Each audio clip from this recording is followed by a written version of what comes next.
찬양을 하나님께서 기뻐 받으신 줄 믿습니다. 우리 하나님께 영광의 박수 올려드리도록 하겠습니다. 우리 시온 찬양대를 향해서도 감사와 격려의 박수 올려드리면 좋을 것 같습니다. 우리 옆에 분과 이렇게 인사하면 좋겠습니다. 주님의 평강이 함께 하시기 바랍니다. 네,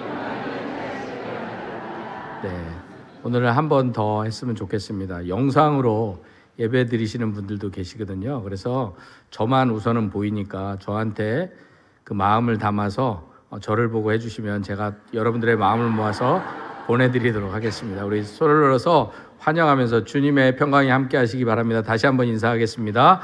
주님의 평강이 함께 하시기 바랍니다. 기도하겠습니다. 오늘도 살아 역사하시는 거룩하신 아버지 하나님, 주의 거룩한 날 저희들에게 허락하여 주셔서 예배의 자리로 불러주심을 감사합니다. 이 시간 부족한 종이 말씀을 듣고 다니셨습니다. 종의 모습은 감추어 주시고 오직 주님의 영광만, 주의 말씀만 선포되게 하여 주시옵소서. 예수님의 이름으로 기도드립니다. 아멘. 2001년부터 미국의 부시 행정부에 특별히 백악관의 국가장애위원회 정책 차관보로 근무했던 고 강영우 박사의 이야기입니다. 강영우 박사는 어린 시절 나름 행복한 가정에서 생활을 했습니다. 그런데 그가 13살 때 갑자기 아버님께서 과로사로 먼저 세상을 떠나게 됩니다. 그리고 이듬해 강영우 박사가 중학교 때 축구를 하다가 축구공에 눈이 맞아서 망막 격리를 당하고 결국 시력을 잃게 됩니다. 그 충격으로 어머니마저 세상을 떠나고 몇 년 뒤 그렇게 의지했던 누님까지도 세상을 등지게 됩니다. 10대 시각장애인 가장으로 그래서 불우한 청소년기를 보내야만 했습니다. 형제 중 하나는 친척집에 데려가고 또 남은 하나는 고아원에 보내야 됐던 아픔의 시절들도 있었습니다. 결국 10대 후반에 시각장애인들이 다니는 학교에 다니며 기술을 배우게 됩니다. 그런데도 이 강영우 박사는 대학에 대한 꿈을 포기하지 않습니다. 그래서 주변의 심한 반대에도 불구하고 온갖 노력 끝에 연세대학교 교육학과에 입학합니다. 그리고 이때 부인이 된 연상의 여인인 석은옥 씨를 만나게 되었고 함께 미국으로 유학을 가고 대한민국에서 장애인 최초로 정규 유학생이 됩니다. 그리고 대한민국 최초 장애인 박사라는 타이틀까지 누리게 됩니다. 그러나 2011년 10월에 담석증 결과를 받았는데 검사 결과 췌장암으로 시한부 선고를 받고 이듬해 부음을 받게 됩니다. 그런데 이 강영우 박사는 시한부 선고에도 의연하게 지인들에게 작별 인사를 하고 편지를 씁니다. 그 편지의 일부 내용입니다. 하나님의 축복으로 저는 참으로 복되고 감사한 한평생을 살아왔습니다. 저의 실명을 통해 하나님은 제가 상상조차 할 수도 없는 역사들을 이루어내셨습니다. 전쟁이 입술고가 폐허가 된 나라에서 어린 시절을 보내고 두 눈도 부모도 누나도 잃은 고아가 지금의 이 자리에 있을 수 있는 것은 하나님의 인도하심 덕분입니다. 실명으로 인하여 당시 중학생이라면 꿈도 못 꾸었을 예쁜 누나의 팔짱을 끼고 걸을 수 있었고 실명으로 인하여 열심히 공부해서 하나님의 도구로 살아보겠다는 생각도 하게 되었습니다. 실명으로 인하여 책도 쓸 수 있었고 세상 방방곡곡을 다니며 수많은 아름다운 인연들도 만들었습니다. 하나님께서 마련해 주신 아름다운 인연들로부터 받은 게 너무 많아 봉사를 결심할 수 있었고 이를 통해 많은 사람들에게 감동을 전하는 강연들도 하게 되었습니다. 두 눈을 잃고 저는 한평생을 살면서 너무나 많은 것을 얻었습니다. 늘 여러분의 곁에서 함께하며 이 세상을 조금 더 아름다운 곳으로 만들기 위해 노력하고 싶은 마음은 무엇보다 간절하나 안타깝게도 그럴 수 없는 것이 현실입니다. 최근 여러 번 병원에서 검사와 수술, 치료를 받았으나 앞으로 저에게 허락된 시간이 길지 않다는 것이 의료진들의 의견입니다. 여러분들이 저로 인해 슬퍼하시거나 안타까워하지 않으셨으면 하는 것이 저의 작은 바람입니다. 아시다시피 저는 누구보다 행복하고 축복받은 삶을 살아오지 않았습니까? 끝까지 하나님의 축복으로 이렇게 하나둘 주변을 정리하고 사랑하는 사람들에게 작별 인사할 시간도 허락받았습니다. 사랑하는 성도 여러분, 강영우 박사는 자신에게 찾아온 시련과 실명의 아픔으로 그의 삶에 주저앉지 않았습니다. 오히려 길이요 진리요 생명 되신 주님께 자신의 삶을 맡기고 자신의 다가온 불행을 하나님의 은혜의 자리로 바꾸는 삶을 살았습니다.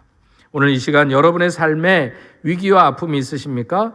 그래서 혹여 불행하다고 생각하는 분들이 계시다면 그 불행의 삶의 자리에 하나님의 함께 계심을 경험할 수 있기를 소망합니다. 그래서 여러분의 삶의 자리도 불행이 아닌 하나님의 은혜의 자리로 가득 채워지는 놀라운 역사가 나타나기를 간절히 소망합니다.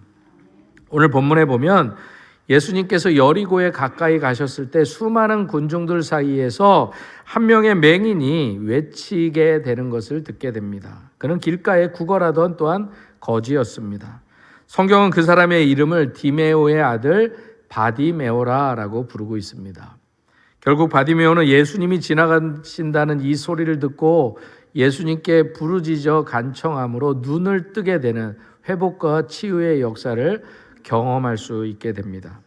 그런데 이 기적의 사건이 좀 특이한 것이 있는데 바로 마가복음의 마지막 기적의 사건이라는 것입니다. 그리고 그뿐만 아니라 치유받은 사람의 이름이 기록된 유일한 사건이라는 것입니다. 그렇다면 오늘 본문을 통해서 이 맹인 거지의 모습이 하나님 보시기에 어떠했기에 하나님께서 그에게 놀라운 치유와 회복의 역사를 베풀어 주셨는지에 대해서 잠시 말씀의 은혜를 나누고자 합니다. 오늘 본문에서 예수님께서 여리고에 들어가셨을 때 유대인의 최고 명절인 유월절이 가까웠을 때였습니다. 그래서 여리고의 명절을 지키기 위해 수많은 사람들이 모여들어서 혼란스럽고 그들로 인해서 시내가 북적스러웠을 것입니다. 이런 상황에서 예수님께서 제자들과 함께 허다한 무리와 함께 여리고에 나가실 때 그 현장에 바디메오가 길가에 앉아 구걸을 하고 있었던 것입니다. 그래서 어찌 보면 맹인 거지 바디메오에게도 다른 때보다 더 많은 동량을 받을 수 있는 기회가 찾아왔던 것입니다. 왜냐하면 이처럼 사람들이 몰려왔을 때 평소 인색했던 사람도 많은 사람들의 눈을 의식해서 구제의 손길을 베풀어 주었기 때문입니다. 그러나 이번에 바디메오에게 찾아온 이 기회는 단순한 동량을 넘어서 또 다른 의미를 가지게 됩니다. 오늘 본문 46절입니다. 그들이 여리고에 이르렀더니 예수께서 제자들과 허다한 무리와 함께 여리고에 나가실 때 디메오의 아들인 맹인 거지 바디메오가 길가에 앉았다라고 성경은 말합니다. 바로 그 현장을 예수님께서 지나가게 되셨다는 것입니다. 그런데 여기서 나가실 때라는 단어를 주목해 볼 필요가 있습니다. 다른 말로 이 나가실 때라는 단어는 기회가 그리 길지 않다라는 의미가 담겨져 있습니다. 그래서 어찌 보면 바디메오에게 예수님을 만날 수 있는 기회가 그리 길게 주어지지 않는다는 것입니다. 다시 말해 주님과의 만남이 이루어질 가능성이 희박하다라는 것을 표현하고 있습니다. 왜냐하면 예수님께서 이번에 여리고를 통과하신 후에는 다시는 이 길을 걸어오지 못하셨기 때문입니다. 다시 말해 예수님의 이 여리고 방문이 이번이 마지막 방문이셨다라는 것입니다. 그런데 이 사실을 제자들도 함께 있었던 제자들도 몰랐고 그 수많은 군중들도 몰랐습니다. 그리고 바디메오는 더더욱 몰랐을 것입니다. 그렇지만 중요한 것은 바디메오가 이 예수님과의 만남의 기회를 놓치지 않았다라는 것입니다. 47절의 말씀입니다. 나사렛 예수시란 말을 듣고 소리질러 이르되 다윗의 자손 예수여 나를 불쌍히 여기소서. 우리가 잘 알고 있는 것처럼 바디메오는 맹인이라 앞을 볼 수 없습니다.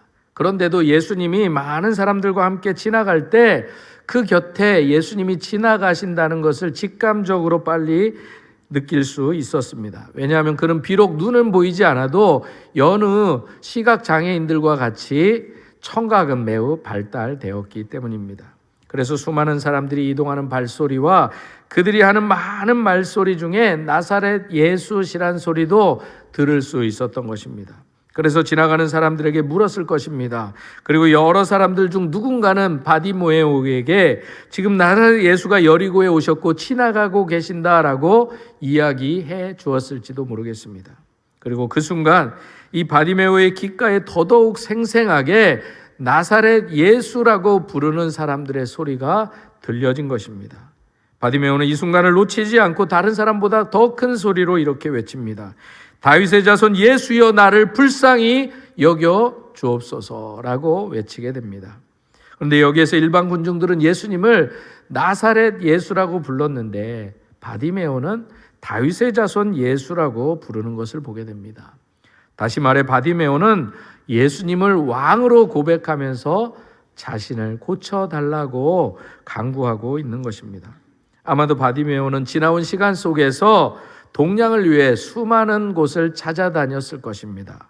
그리고 수많은 곳에서 사람들의 이야기를 힘들었지만 들었을 것입니다. 그리고 그때 여러 사람들이 하는 이야기 중에 예수님에 대한 이야기도 들었을 것입니다. 놀라운 것은 예수님이 하셨던 기적의 이야기를 듣고 바디메오가 그분을 만나면 나도 고침을 받을 수 있지 않을까라는 믿음이 싹 텄다는 것입니다. 그리고 바디메오가 예수님을 부르는 이 외침만 보더라도 그가 언제 예수님에 대한 그런 확신을 가졌는지는 정확히 알 수는 없었지만 바디메오는 예수님이야말로 그렇게 기다렸던 또한 자신의 질병을 고쳐주실 메시아임을 확신했다는 것입니다. 왜냐하면 그가 부르짖었던 다윗의 자손이라는 이 말은 당시 유대 사람들이 메시아를 부를 때 사용했던 호칭이었기 때문입니다. 유대인들은 하나님께서 다윗 왕에게 그의 위를 견고하게 해주시겠다. 내가 나를 그렇게 믿느냐? 그러면 내가 너의 위를 견고하게 해주시겠다고 약속하시면서 다윗의 왕조가 변하지 않도록 유대는 북이스라엘은 왕조가 5번이나 바뀌어도 다윗의 왕조는 멸망할 때까지 바뀌지 않도록 지켜주신다고 약속했던 그 말씀을 통해서 다윗의 가문을 통해서 메시아가 올 것이라고 믿었다는 것입니다. 유대인들이. 그래서 그 믿음을 가지고 바디메오가 다윗의 자손 예수여라고 외칠 수 있었다라는 것입니다. 그래서 바디메오가 예수님을 다윗의 자손이다라고 부른 것은 그의 신앙의 고백이었던 것입니다. 바로 만약 자신이 예수님을 만날 수만 있다면 이제는 맹인 거지로 어두운 가운데 살아왔던 지긋지긋한 그 비참한 상황도 달라질 수 있겠구나 한 가닥 희망을 품고 살아왔던 것입니다. 바디메오가 이 믿음을 가졌고 드디어 지금 이 순간이 아니면 다시는 치유받을 수 없겠다라고 생각했던 것입니다. 내게 정말 이런 기회가 올까 생각했던 그 기회가 나사렛 예수시라라는 이 소리와 함께 자신의 눈앞에 현실로 다가왔던 것입니다. 그런데 우리가 막상 뭔가를 하려고 하면 종종 방해와 장애물을 만날 때가 있습니다. 또한 심지어 내 의견에 반대하는 사람들을 접하기도 합니다. 바디메오의 경우도 마찬가지였습니다. 그가 예수님께 부르짖기는 했지만 수많은 군중들 사이에 그것도 맹인인 그가 예수님을 만나는 것은 결코 쉬운 일이 아니었습니다. 48절입니다. 많은 사람이 꾸짖어 잠잠하라 하되 그가 더욱 크게 소리질러 이르되 다윗의 자손이여 나를 불쌍히 여기소서. 이처럼 바디메오가 예수님을 큰 소리로 부르고 외치자 사람들이 그를 꾸짖었다라고 말씀합니다. 그러나 이 사람들의 꾸짖음에도 불구하고 바디메오는 예수님이 자기를 보실 때까지 부르실 때까지 더 크게 외치는 것을 보게 됩니다. 왜냐하면 바디메오에게 눈을 뜨는 것보다 더 중요한 일은 없었기에 더 간절하게 더 크게 소리쳤던 것입니다. 그리고 자신이 소문으로 들었던 그 예수님만 만날 수 있다면, 그 예수님이 자기를 만나주기만 한다면 자신이 눈을 뜨는 것은 시간 문제라는 것을 믿었다라는 것입니다. 그래서 바디메오는 사람들이 아무리 뭐라 해도 모욕을 줘도 눈 뜨는 때만 정신이 없고 그거에만 마음이 쏠려 있었기 때문에 더 크게 외칠 수 있었던 것입니다. 그리고 마침내 기적과 같이 예수님께서 바디메오의 이 외침에 반응을 보이십니다. 49절 상반절의 말씀입니다. 예수께서 머물러 서서 그를 부르라 하시니 결국 바디메오는 예수님의 부름을 받게 됩니다. 바디메오는 사람들의 꾸지람에도 불구하고 이 꾸지람이라는 장애물에도 불구하고 끝까지 포기하지 않고 예수님을 불렀기에 예수님의 부르심을 받게 됩니다. 이처럼 진정한 믿음은 수많은 반대와 역경에도 불구하고 끊임없이 예수님을 의지하고 그분 앞에 나아가 그분께 우리의 소원을 아뢰는 태도가 바로 믿음의 태도인 것입니다. 이스라엘의 탈무드에 보면 우리가 삶을 살아가면서 과하면, 넘치면, 너무 많으면 안 되는 것이 세 가지 있다라고 말합니다. 이 세 가지 중에 하나가 바로 소금입니다. 맛을 내는 소금이 과하면 너무 짤 수도 있고 덜하면 싱거울 수가 있다라는 거예요. 그리고 두 번째로는 이스트, 빵을 부풀게 하는 이스트가 과하면 안 단다라고 해요. 우리 어르신들은 어렸을 때 저도 소다라고 불렀죠. 이 소다. 그리고 마지막으로 과하면 안 되는 것이 무엇이냐면 주저함이다. 이렇게 이야기하고 있어요. 바디메오는 자신의 찾아온 이 기회 앞에서, 예수님을 만나는 이 기회 앞에서 주저함이 없었던 것입니다. 시편 18편 29절은 말씀합니다. 내가 주를 의뢰하고 적군을 향해 달리며 내 하나님을 의지하고 담을 뛰어넘나이다. 사랑하는 성도 여러분, 여러분 앞에 어떤 담이 있습니까? 장애물이 있습니까? 주저하지 말고 주님을 의지하고 주님의 손을 붙잡고 그 담을, 그 문제를 뛰어넘는 여러분들이 되기를 소망합니다. 그럼에도 불구하고 우리가 맞닥뜨리는 삶의 자리에는 여전히 어려움과 장애물들이 있어서 우리를 낙심하고 절망케 합니다. 특별히 그 끝이 보이지 않는 긴 터널과 같은 것들이 계속되면 우리는 기도를 포기할 때도 많이 있었습니다. 사랑하는 성도 여러분, 여러분들이 응답받은 기도보다 포기한 기도가 더 많지 않으십니까? 그러나 오늘 예수님과 이 바디메오의 만남은 우리로 하여금 그 포기했던 기도를 다시 하도록 주님께서 말씀해 주시는 것입니다. 어떠한 순간에도 연약했던 마음들, 포기했던 마음들을 내려놓고 우리의 상황을 솔직하게, 용기 있게, 담대하게 주님께 고백하면 예수님께서는 반드시 우리를 만나주시고 우리의 기도를 응답해 주신다는 것이 이 바디메오와 예수님의 만남의 사건을 통해서 하나님께서 우리에게 보여주고 말씀하시고 계신 것입니다. 사랑하는 성도 여러분, 이처럼 여러분의 작은 신음에도 우리 예수님은 응답하십니다. 바디메오의 끈질긴 부르짖음도 마침내 들으시고 그를 만나 주셨던 예수님께서는 여러분들의 부르짖음에도 반드시 응답하시고 여러분들을 만나 주시고 여러분들과 함께하여 주실 것입니다. 따라서 우리가 만나는 고난과 아픔 가운데 그 고난과 아픔을 이겨낼 수 있는 길은 단 한 가지다라는 것입니다. 오직 하나님 앞에 나와 부르짖는 길밖에 없다라는 것입니다. 그래서 시편 118편 5절과 6절에도 이렇게 말씀합니다. 내가 고통 중에 여호와께 부르짖었더니 여호와께서 응답하시고 나를 넓은 곳에 세우셨도다. 여호와는 내 편이시라 내가 두려워하지 아니하리니 사람이 내게 어찌할까? 사람이 내게 어찌할까? 사랑하는 성도 여러분, 믿음이 없는 사람은 주님이 옆에 계셔도 주님과의 기쁨의 만남을 가질 수 없는 것입니다. 그렇다면 어떤 사람이 주님과의 기쁨의 만남을 가질 수 있겠습니까? 히브리서 11장 6절은 말씀합니다. 믿음이 없이는 하나님을 기쁘시게 하지 못하나니 하나님께 나아가는 자는 반드시 그가 계신 것과 또한 그가 자기를 찾는 자들에게 상 주시는 이심을 믿어야 할지니라. 하나님은 반드시 계신다고 하십니다. 하나님은 그를 찾는 자들에게 그들의 소원을 들어주신다고 약속하는 말씀이 바로 이 말씀입니다. 그래서 하나님께서 이러한 믿음을 가지고 하나님을 찾고 그 앞에 나아가는 자마다 바디메오가 오늘 경험한 하나님의 놀라운 치유와 역사를 동일하게 경험케 하실 것입니다. 이것이 바로 바디메오가 많은 사람들의 꾸지람에도 불구하고 물러서지 않을 수 있었던 이유였던 것입니다. 이것은 또한 우리가 오늘 지금 기도하지 않으면 언제 다시 기도할지, 언제 다시 주님을 만날지 모른다는 이야기이기도 합니다. 그래서 우리가 기도할 때 오늘이 아니면 안 되는 간절한 마음으로 기도해야 할 이유가 바로 여기에 있는 것입니다. 이처럼 어디 한 곳 의지할 데 없었던 바디메오가 그렇게 간절하게 자신 앞에 있는 장애물을 뛰어넘고 주저함 없이 주님을 부르자 드디어 예수님께서 그에게 반응을 보이십니다. 다시 한번 49절의 말씀을 읽어보겠습니다. 예수께서 머물러 서서 그를 부르라 하시니 그들이 그 맹인을 부르며 이르되 안심하고 일어나라 그가 너를 부르신다 하매 바디메오의 간절한 외침에 결국 예수님이 가시던 발걸음을 멈추셨습니다. 그리고 바디메오를 데려오라, 부르라 라고 명하셨습니다. 왜냐하면 바디메오는 예수님을 부르면서도 몰랐지만 예수님은 알고 계셨습니다. 이것이 공생의 마지막 유월절을 앞두고 예루살렘으로 가는 마지막 길임을 주님은 아셨습니다. 그리고 그 길은 십자가의 길이었기에 더 이상 바디메오를 만나줄 기회가 없음을 주님이 알고 계셨기 때문입니다.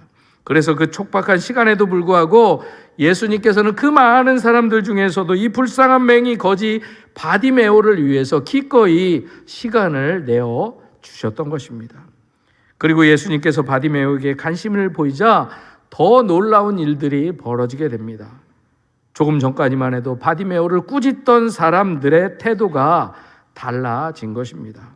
그래서 그들은 안심하고 일어나라, 그가 너를 부르신다, 좀 전과 다르게 부드럽게 말하며 바디메오가 오히려 예수님께 나아갈 수 있도록 도와주기까지 하는 것을 보게 됩니다. 여기에서도 우리에게 도전을 주는 한 가지가 있습니다. 그것은 바로 주님께서는 우리의 모든 울부짖는 소리를 다 듣고 계신다는 것입니다. 그러니 혹여라도 농담이라도 주님께서 바쁘신가 보다라고 하지 마시기 바랍니다. 수많은 사람들의 부르짖음 속에서도 연약한 맹인 거지 바디메오 부르짖음까지 들으셨던 그 주님이 우리가 믿는 주님이시다라는 것입니다. 주님께서는 오늘 많은 당신의 자녀들이 동시에 부르짖어도 오직 한 사람만 보고 계시듯 한 사람을 귀히 보시고 그들의 부르짖음을 다 들어주신다라는 것입니다. 시편 46편은 그 주님께서 우리의 피난처시오 힘이시오 환난 중에 만날 큰 도움이시다라고 말하고 있습니다. 요한복음 14장 18절에서 그분께서는 우리를 고아와 같이 내버려 두지 않겠다라고 분명히 말씀해 주고 계십니다. 앞서 소개해드렸던 강영우 박사는 오늘의 도전은 내일의 영광이다라는 주제로 강연을 하면서 이렇게 이야기합니다. 누구든 큰 고난에 직면하면 이제 나는 끝났다, 기회는 아무 데도 없다 하고 절망한다. 하지만 우리 예수님은 나는 길이요 진리요 생명이다 라고 하며 우리를 인도하고 약점을 강점으로 승화시켜 위대한 하나님의 일꾼으로 사용하신다. 그러므로 No where는 now here, 즉 지금 여기에 기회가 있다로 바뀌어야 한다라고 강조했습니다. 그러면서 자신이 가지지 못한 것, 잃어버린 것에 대한 집착을 버리고 감사할 것을 요구하면서 우리에게 이렇게 고백합니다. 실명은 장애가 아니다, 하나님의 사명에 쓰이는 도구다 라고 선언하며 매사를 긍정적으로 바라보도록 우리에게 주문하고 있습니다. 그래서 오늘 본문에서도 바디메오가 마지막으로 이 예수님의 부르심에 즉각적으로 반응했다라고 기록하고 있습니다. 50절의 말씀입니다. 맹인이 겉옷을 내버리고 뛰어 일어나 예수께 나오거늘. 바디메오는 예수님이 부르신다는 소리를 듣자마자 곧바로 겉옷을 버려두고 뛰어 예수님께 일어나 나아갔다고 합니다. 그런데 그가 벗어버린 겉옷은 그가 가진 전부였습니다.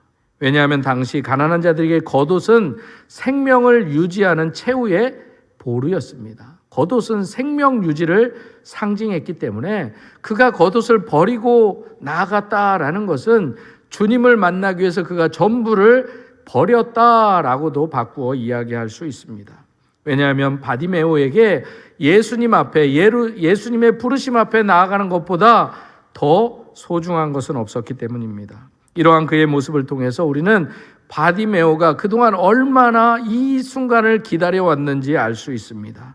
그가 예수님에 대한 소문을 듣고 지금까지 얼마나 그 예수님을 만나고 싶어 했는지, 그 예수님을 얼마나 기다렸는지를 느낄 수 있다라는 것입니다.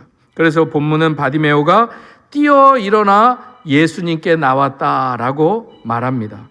그런데 우리가 잘 알고 있는 것처럼 바디메오는 보지 못합니다. 보지 못한다는 사람이 뛰는 것은 더더욱 불가능합니다.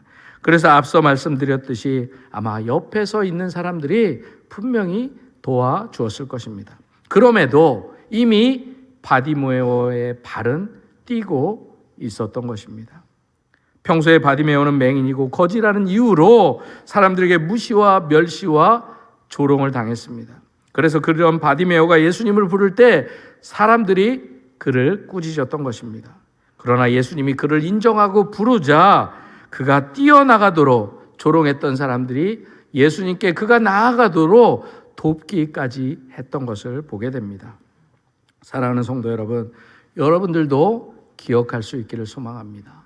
내가 예수를 믿어도 당하는 환난이 있을 수 있고, 예수를 믿어도 누군가 나를 박해하거나 핍박하거나 조롱하거나 알아주지 않을 수 있다라는 것입니다. 심지어 세상이 나를 몰라줄 때가 있다라는 것입니다. 그러나 주님이 우리를 알아주시면 된다라는 것입니다. 세상은 주님이 어떠한 분이신지 모르기에 우리를 때때로 몰라줄 수가 있습니다. 지금도 그런 분들이 있을 수 있고 앞으로도 그런 분들이 생길 수 있으니까 우리 옆에 분들을 이렇게 격려했으면 좋겠습니다. 세상이 당신을 몰라서 그럽니다 라고 격려해 주시기 바랍니다. 또 한 번 하십시다. 세상이 우리가 믿는 주님을 몰라서 그럽니다. 마지막으로 한 번만 더 하겠습니다. 그런데 저는 압니다. 제가 알아드리겠습니다. 이렇게 주님은 자신에게 달려온 바디메오에게 36절에서 이미 그의 사랑했던 두 제자 세베대의 두 아들 야고보하고 요한에게 했던 질문을 동일하게 합니다. 너희에게 무엇을 주기를 원하느냐라고 바디메오에게도 동일한 질문을 하십니다. 앞에서 두 제자들은 자기들이 구하는 것이 어떤 것인지를 몰랐지만 바디메오는 자기가 구하는 것이 무엇인지를 분명히 알고 있었습니다. 그래서 곧바로 보게 해달라 대답했습니다. 51절입니다. 예수께서 말씀하여 이르시되 내게 무엇을 하여 주기를 원하느냐? 맹인이 이르되 선생님이여 보기를 원하나이다. 예수님은 이처럼 바디메오에게도 내가 무엇을 하여 주기를 원하느냐라고 물으셨습니다. 예수님이 바디메오의 소원을, 그의 소망을 몰라서 물은 것이 아니셨습니다. 예수님은 바디메오가 자신의 입술을 통해 그의 소원을 분명히 아뢰므로 그의 소원이, 그의 믿음이 어떠한 것인지를 많은 사람들에게도 보여주고 싶었던 소망이 있으셨던 것입니다. 그렇다면 지금 이 시간 주님께서도 바디메오에게 물으셨던 것처럼 여러분들을 향해서 내게 무엇을 하여 주기를 원하느냐 물으시면 무엇라고 여러분들은 대답하시겠습니까? 지금 예수님은 여리고를 지나가실 때입니다. 준비가 되지 않았으면 그냥 지나가실 수도 있습니다. 여러분들 주님 앞에 아랠 기도의 소망을 늘 품고 살아가기를 소망합니다. 제가 물어도 대답을 못 하시는데 주님께서 물으면 바로 대답할 수 있으시겠습니까? 그 주님 앞에 아랠 소망을 늘 준비하고 품고 살아가는 여러분들이 되기를 소망합니다. 결국 예수님은 바디메오에게 무엇을 원하느냐고 물으셨고 바디메오는 보기를 원한다고 말씀했습니다. 그리고 예수님께서는 그에게 52절에서 말합니다. 예수께서 이르시되 가라 내 믿음이 너를 구원하였느니라 하시니 그가 곧 보게 되어 예수를 길에서 따르니라.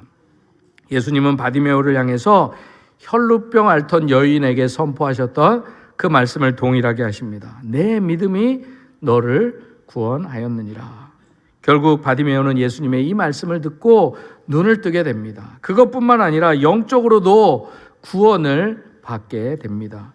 그리고 더 놀라운 것은 앞선 본문인 마가복음 10장 17절에서 어떤 한 사람이 주님께 나와 어떻게 하면 영생을 얻을 수 있습니까? 라는 물음에 자신의 것을 다 팔고 나누어 주고 나를 따르라고 했던 그 주님의 말씀에 근심하고 슬픈 기색을 떠나고 뛰고 갔던 그 사람과는 다르게 이 바디메오는 가라라는 말씀을 듣자마자 예수님을 따랐다라고 성경은 기록하고 있습니다. 이처럼 예수님은 바디메오가 외치는 믿음의 고백을 들으시고 그의 눈을 고쳐주셨습니다.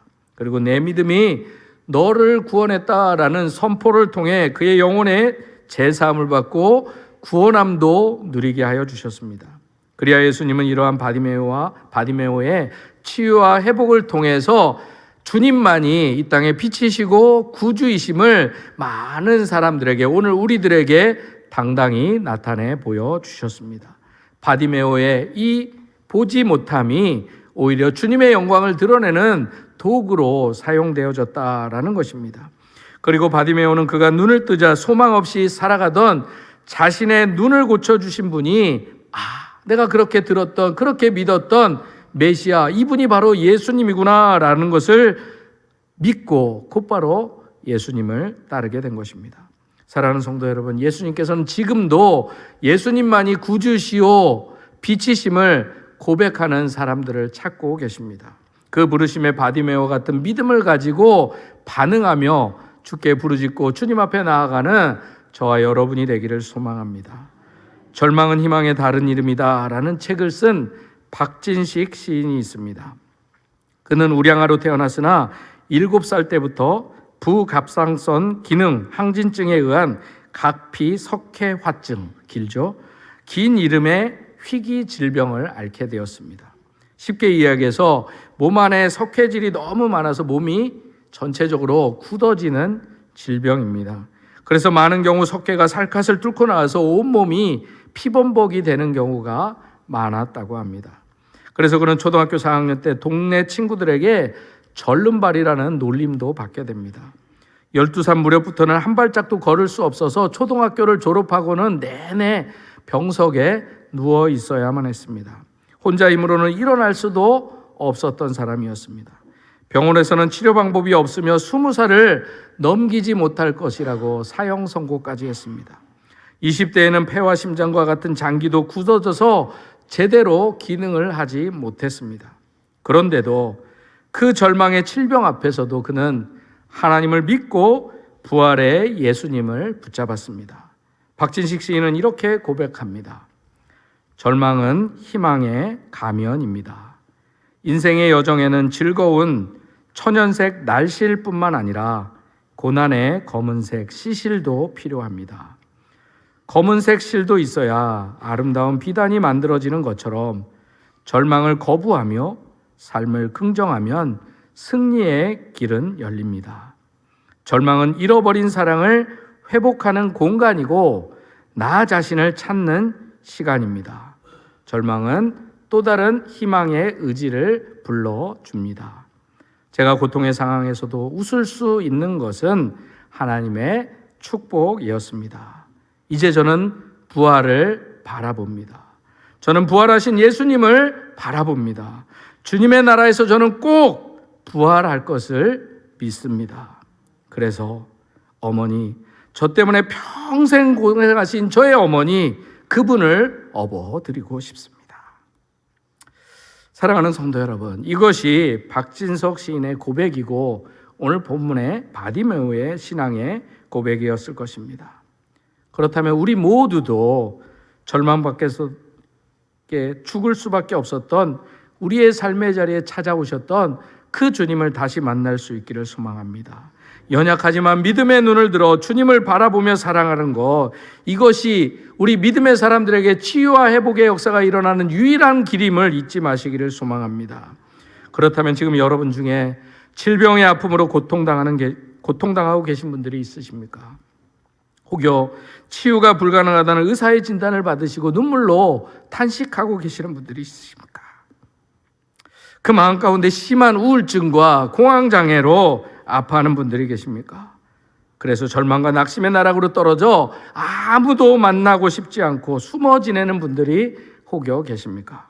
그렇다면 이 시간 강영우 박사를 만나 주셨던 주님, 박진식 시인이 고백했던 그 주님, 바디메오의 부르짖음에 만나 주시고 그를 치유하여 주셨던 그 주님 앞으로 여러분들도 여러분들의 그 삶의 문제를 가지고 나오셔서 부르짖을 수 있기를 소망합니다. 그러면 어떤 어려움이 여러분들을 둘러싸고 있어도 그 주님께서 여러분을 치유하시는 그런 주님이 되어 주실 것입니다. 그리하여 그 주님으로 인하여 다시금 여러분 안에 사도 바울이 고백했던 것처럼 내 안에 예수 그리스도의 흔적이 있다라고 고백하는 삶을 살아내실 수 있는 저와 여러분이 될 수 있기를 주님의 이름으로 축복합니다.